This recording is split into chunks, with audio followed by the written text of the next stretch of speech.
தொடர்ந்து இந்த நேரத்திற்கான தலைப்புச் செய்திகளை பார்க்கலாம். 5வது முறையாக மாற்றியமைக்கப்பட்டது தமிழக அமைச்சரவை.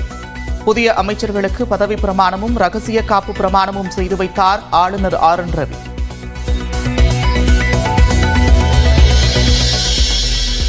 மீண்டும் அமைச்சராக பொறுப்பேற்றுக் கொண்டார் செந்தில் பாலாஜி. செந்தில் பாலாஜி எனும் நான் சட்டப்படி அமைக்கப்பெற்ற இந்திய அரசியலமைப்பின்பால் உண்மையான நம்பிக்கையும் மாறாப்பற்றும் கொண்டிருப்பேன் என்றும் இந்திய நாட்டின் ஒப்பில்லாத முழு முதல் ஆட்சியையும் ஒருமையும் நிலைநிறுத்துவேன் என்றும் தமிழ்நாட்டு அரசின் அமைச்சராக உண்மையாகவும் உளச்சான்றின்படியும் என் கடமைகளை நிறைவேற்றுவேன் என்றும் அரசியலமைப்பிற்கும் சட்டத்திற்கும் இணங்க அச்சமும் ஒருதலை சார்புமின்றி விருப்பு வெறுப்பை விலக்கி பலதரப்பட்ட மக்கள் அனைவருக்கும் நேர்மையானதை செய்வேன் என்றும் உளமாற உறுதிமொழிகிறேன்.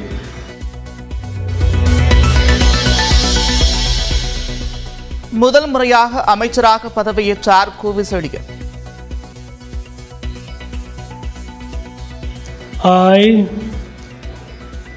கோவி செழியன் என்னும் நான் சட்டப்படி அமைக்கப்பெற்ற இந்திய அரசியலமைப்பின்பால் உண்மையான நம்பிக்கையும் மாறாப்பற்றும் கொண்டிருப்பேன் என்றும் இந்திய நாட்டின் ஒப்பில்லாத முழுமுதல் ஆட்சியை ஒருமையையும் நிலைநிறுத்துவேன் என்றும் தமிழ்நாட்டு அரசின் அமைச்சராக உண்மையாகவும் உளச்சான்றின்படியும் என் கடமைகளை நிறைவேற்றுவேன் என்றும் அரசியல் அமைப்பிற்கும் சட்டத்திற்கும் இணங்க அச்சமும் ஒருதலை சார்புமின்றி விருப்பு வெறுப்பை விலக்கி பலதரப்பட்ட மக்கள் அனைவருக்கும் அமைச்சர் பொறுப்பிலிருந்து நீக்கப்பட்டிருந்த நாசர் மீண்டும் அமைச்சராக பதவியேற்பு. சாமு நாசர் எனும் நான் சட்டப்படி அமைக்கப்பட்ட இந்திய அரசமைப்பின் பால் உண்மையான நம்பிக்கையும் மாறாப்பற்றும் கொண்டிருப்பேன் என்றும் இந்திய நாட்டின் ஒப்பில்லா முழு முதல் ஆட்சியையும் ஒருமையையும் நிலைநிறுத்துவேன் என்றும் தமிழ்நாட்டு அரசின் அமைச்சராக உண்மையாகவும் உளச்சான்றின்படியும் என் கடமைகளை நிறைவேற்றேன் என்றும் அரசியலமைப்பிற்கும் சட்டத்திற்கும் இணங்க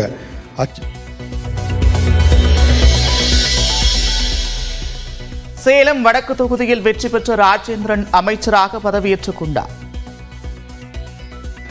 ராஜேந்திரன் என்னும் நான் தமிழ்நாட்டு அரசின் அமைச்சர் என்ற முறையில் எனது கவனத்துக்குள்ளாவதும் தெரிய வருவதுமான எந்த பொருளையும் அமைச்சரின் கடமைகளை உரியவாறு நிறைவேற்ற தேவையான அளவுக்கன்றி ஒருவரிடமோ பலரிடமோ நேர்மையாகவோ மறைமுகமாகவோ அறிவிக்கவோ வெளிப்படுத்தவோ மாட்டேன் என்று முதல் முறை அமைச்சரான ராஜேந்திரனுக்கு சுற்றுலாத்துறை ஒதுக்கீடு.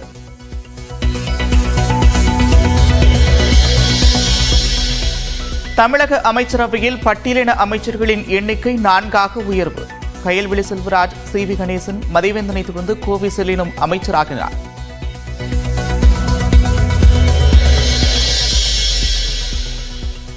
அமைச்சரவை பட்டியலிலும் சமூக நீதி நிலைநாட்டப்பட்டிருக்கிறது. உயர்கல்வித்துறை அமைச்சர் கோவி செழியன் நியூஸ் 18 தமிழ்நாடு தொலைக்காட்சிக்கு பிரத்யேக பேட்டி. உயர்கல்வித்துறை அமைச்சராக சாதாரண ஒரு எளிய குடும்பத்தில் பிறந்தவனை நியமித்திருப்பது எல்லோருக்கும் எல்லாம் என்பதை நிர்ணயிக்கக்கூடிய ஒரு சமூக நீதியை அமைச்சரவை பட்டியல் நிறைவேற்றியிருக்கிறார் என்பதற்கு பட்டியலினத்தை சார்ந்த நானே ஒரு அடையாளம். எனவே எல்லோருக்கும் எல்லாம் என்ற அந்த உயர்ந்த தத்துவத்தை இந்தியாவிலேயே நிலைநிறுத்துகிற ஒரு மாபெரும் புரட்சி முதலமைச்சராக நம்முடைய தமிழக முதலமைச்சர் விளக்குகிறார். ஆட்சி அதிகாரத்திற்கு துணையாக இருப்பார் என்பதால் உதயநிதி துணை முதலமைச்சர் பதவி வழங்கப்பட்டிருப்பதாக திருமாவளவன் பேட்டி. அமைச்சரவை மாற்றம் என்பது ஆளும் திமுகவுக்கு உள்ள அதிகாரம் என்றும் கருத்து. முதல்வர் தனக்கு ஆட்சி நிர்வாக பணிகளில் உறுதுணையாக இருப்பார் என்கிற நம்பிக்கையோடு உதயநிதி ஸ்டாலின் அவர்களுக்கு இந்த பெரும் பொறுப்பை ஒப்படைத்திருக்கிறார். பெரியார், அண்ணா, கலைஞர் ஆகியோரின் வழி நின்று முதல்வர் அவர்களுக்கு உதயநிதி ஸ்டாலின் அவர்கள் எல்லா வகையிலும் ஒத்துழைப்பாக இருப்பார் என்று நான் நம்புகிறேன். அவருக்கு என்னுடைய வாழ்த்துக்கள். நீண்டகால நண்பர் உதயநிதி ஸ்டாலின் துணை முதலமைச்சரானது மகிழ்ச்சி அளிக்கிறது. இனிமேல் அமைச்சர்கள் தங்களது பணிகளை துணை முதல்வரிடம் அப்டேட் செய்ய வேண்டியிருக்கும் என்று அமைச்சர் அன்பில் மகேஷ் நியூஸ் 18 தமிழ்நாட்டிற்கு பிரத்யேக பேட்டி. ஒரு நீண்ட கால நண்பர் எனக்கு துணை முதலமைச்சராக எப்படி பார்க்குறீங்க? சொல்லக்கூடிய மகிழ்ச்சியா இருங்க. நண்பராக மட்டும் இல்லை, கட்சியோட தொண்டனாகவும் பெருமைக்குரிய ஒரு நிகழ்வாக நாங்கள் பார்க்கிறோம். அவரோட சேர்ந்து உங்களுக்கும் கூடுதல் பொறுப்பு இருக்குன்னு பார்க்கலாமா? ஏன்னா அவர் துணை முதலமைச்சர், அவர் துணை முதலமைச்சர் ஆகிட்டார். இனிமேட்டு அவர் எங்களோட ரிப்போர்ட்டிங் ஆஃபீஸர். இனிமேல் நாங்கள் உழைச்சி எங்களோட ரிப்போர்ட் அவர்கிட்ட கொடுக்குற அளவிற்கு இன்னும் கூடுதலாக எங்களுடைய இந்த பொறுப்பு மேம்படும் தான் நான் சொல்றேன். ஆளுநருடன் குழு புகைப்படம் எடுத்துக்கொண்ட முதலமைச்சர், துணை முதலமைச்சர் உள்ளிட்ட அமைச்சர்கள். புதிய அமைச்சர்களுக்கு வாழ்த்து கூறிய ஆளுநர் ஆர் என் ரவி.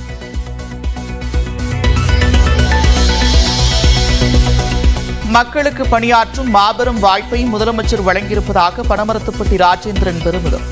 தனது துறையில் சிறப்பாக பணியாற்றுவேன் என்று நியூஸ் 18 தமிழ்நாட்டிற்கு பிரத்யேக பேட்டி.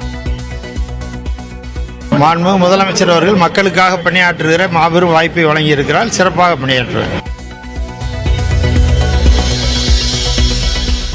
தமிழ்நாடு சட்டப்பேரவையின் அரசு தலைமை கொறடாவாக க. ராமச்சந்திரன் நியமனம். சட்டப்பேரவை செயலர் ஸ்ரீனிவாசன் அதிகாரப்பூர்வ அறிவிப்பு.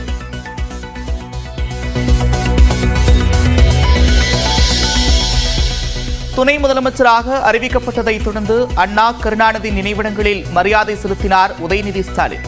பெரியார் நினைவிடத்திலும் மரியாதை.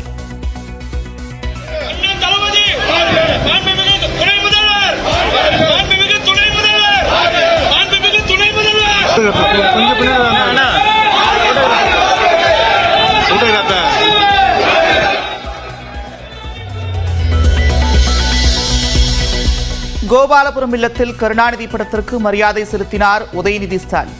சிஐடி காலனி இல்லத்தில் திமுக நாடாளுமன்ற குழு தலைவர் கனிமொழியை சந்தித்து வாழ்த்து பெற்றார்.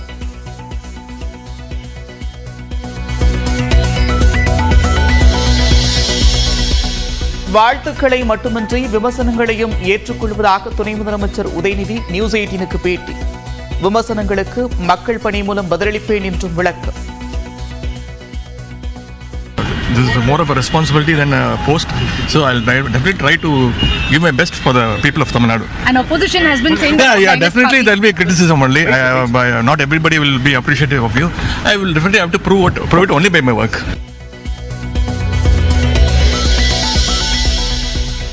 சமூக வலைதளத்தில் சுய விவரக்குறிப்பில் துணை முதலமைச்சர் என்று மாற்றினார் உதயநிதி ஸ்டாலின். சென்னை குறிஞ்சியில் இல்லத்தில் துணை முதலமைச்சர் உதயநிதி ஸ்டாலின் என்று பெயர் பலகை வைப்பு.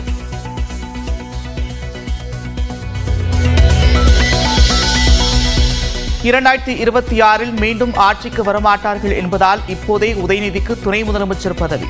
அதிமுக முன்னாள் அமைச்சர் ஜெயக்குமார் விமர்சனம். அவருக்கே தெரிந்து போல இருக்கு 2026 கண்டிப்பா வரப்போறது இல்லைன்னு சொல்லிட்டு. அப்படி இருக்க சூழ்நிலையில் இப்பவே ஒரு துணை முதலமைச்சரா கொண்டு ஒரு அழகு பார்க்கறது அவர் எண்ணம். மதவாத பாசிச அரசியலுக்கு எதிராக ஜனநாயக அமைப்புகளை பலப்படுத்தி சமூக நீதியை நிலைநாட்ட தொடர்ந்து பாடுபடுவேன்.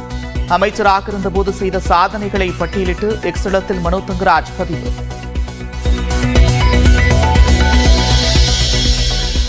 தமிழ்நாடு அமைச்சரவையில் வன்னியர் மற்றும் பட்டியலினத்தவர்களுக்கு உரிய பிரதிநிதித்துவம் இல்லை என்று பாமக நிறுவனர் ராமதாஸ் விமர்சனம்.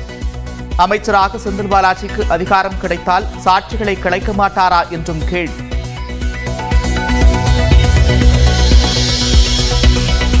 வக்ஃபு வாரிய மசோதா குறித்த கருத்து கேட்பு கூட்டத்திற்கு முக்கிய இஸ்லாமிய அமைப்புகளுக்கு அழைப்பு விடுக்காதது ஏன்? தமிழ்நாடு அரசுக்கு அதிமுக பொதுச் செயலாளர் எடப்பாடி பழனிசாமி கேள்வி.